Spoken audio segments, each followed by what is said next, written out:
I wanted to give a little bit of background on a phrase you've been hearing a lot more lately. You'll hear more about it over the next few weeks. This phrase, hold nothing back. We've been talking a lot about that.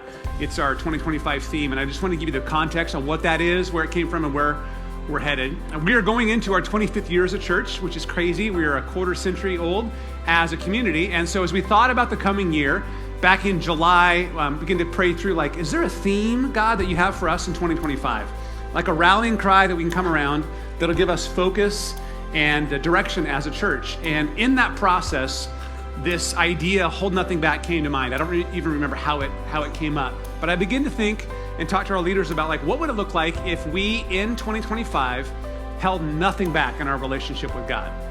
Like we held nothing back in our prayers, in our love for one another, the words, the encouraging words that we use, our influence, people around us that don't yet have a relationship with Christ, just in our generosity. What would happen in us if we just gave our absolute best to God? The tagline is giving our all to the one who gave his all, right? We serve a God who gave so generously to us.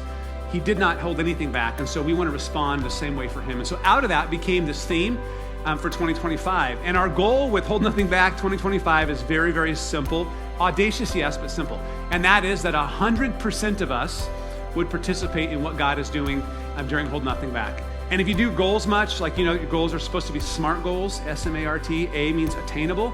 100% of anything is not attainable. That's just not a SMART goal for us to say we want 100% of us to engage. But I honestly felt a little weird standing up here and saying, we want 75% of you to hold nothing back. So who's out? Who's gonna take a pass in 2025?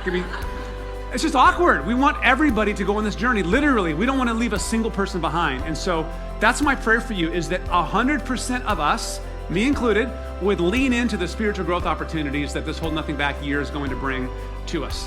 And it begins just with a simple yes, which we're going to talk about saying yes together today.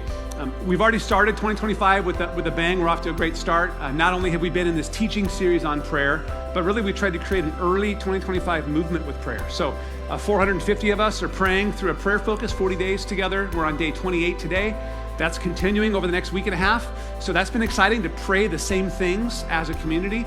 We gave away just shy of 300 books called The Circle Maker about prayer. And I've talked to so many of you who are loving that book. So obviously there's something awakening us there already.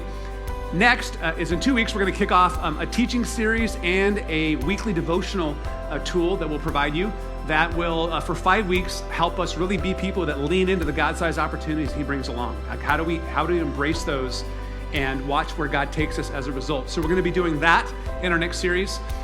Coupled with that, during that series, we're going to begin rolling out in a more public and thorough way plans for our campus expansion that we've been working on for quite a while. Many of you know about that. We've talked about it at Vision Night for a couple of years, but 2025 is a year to do that, to complete some of the things that are left undone with our facility, with our next gen, our lobby, our outdoor space. And so you have seen and we'll hear more and more about that. How do we just prepare a facility, steward it well, to continue to reach people for years to come. So that's part of our plan. And then as 2025 unfolds, there's just many other opportunities for us to hold nothing back, and too many to list, but you'll hear more and more about those. My desire is just to see us be people that say yes to that. And so that's really what I invite you to lean into today, is just make a decision in your heart to say, I'm a part of that 100%.